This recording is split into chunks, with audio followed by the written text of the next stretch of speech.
दोस्तों, सल्तनत उस्मानिया की जाबाजी के किस्से तो आपने सुने ही होंगे, लेकिन दोस्तों क्या आपको पता है एक दौर ऐसा आया था जब इस सल्तनत की नींव हिल गई थी और ये खत्म होने की कगार पर आ पहुंची थी। ये बात सन 1402 ईस्वी की है। यही वो साल था जब सल्तनत उस्मानिया का सामना उस दौर के सबसे बड़े योद्धा अमीर तैमूर से हुआ था। दोस्तों, ये वो दौर था जब सल्तनत उस्मानिया यूरोप को फतेह कर चुकी थी। बेयजीद फर्स्ट ने यूरोप के ज्यादातर ईसाई शासकों को हराकर यूरोप में शांति का माहौल बना दिया था। लेकिन दोस्तों, सल्तनत उस्मानिया के उस दौर के सुल्तान को इस बात की बिल्कुल भी खबर नहीं थी कि उनकी आने वाली राह इतनी आसान नहीं होने वाली और उनका सामना अमीर तैमूर से हो सकता है। सन 1402 ईस्वी तक तैमूर का साम्राज्य दिल्ली से लेकर इराक तक फैल चुका था और वो लगातार जंगें जीतता हुआ आगे बढ़ रहा था। और हालात ये आ पहुंचे थे कि तैमूर की सल्तनत और उस्मानिया सल्तनत की सरहदें आपस में टकराने लगी थी। इसी दौरान बगदाद का राजकुमार तैमूर लंग के खौफ से भागकर सल्तनत उस्मानिया के शरण में चला गया।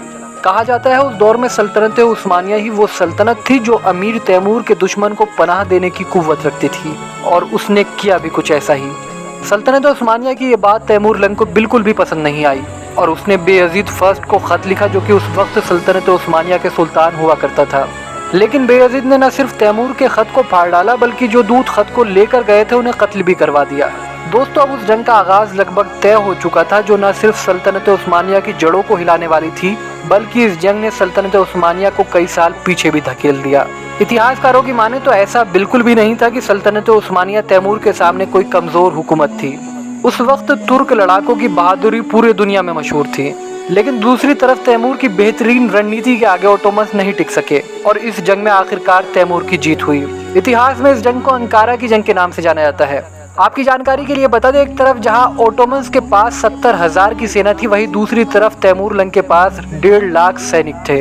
इतिहासकारों की माने तो इस जंग के बाद तैमूर ने ओटोमन्स सुल्तान बेयजीद और उसके बेटों को कैद कर लिया। हालांकि बाद में तैमूर ने बेयजीद के बेटों को छोड़ दिया। दोस्तों, अमीर तैमूर कितना बड़ा योद्धा था, इसका अंदाजा आप इस बात से लगा सकते हैं कि अपने पूरे जीवन में तैमूर ने एक भी जंग नहीं हारी।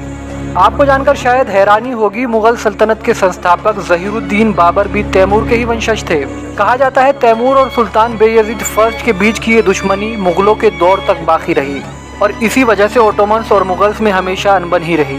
दोस्तों, आप तैमूर को कैसा योद्धा मानते हो? अपनी राय हमें कमेंट सेक्शन में ज़रूर लिखें। इसके अलावा अगर आपको हमारे द्वारा दी गई जानकारी पसंद आई हो तो वीडियो को लाइक करें, चैनल को ज़रूर सब्सक्राइब करें ताकि आपको ऐसे ही इन्फॉर्मेटिव वीडियोस देखने को मिलती रहे। शुक्रिया, जय हिंद।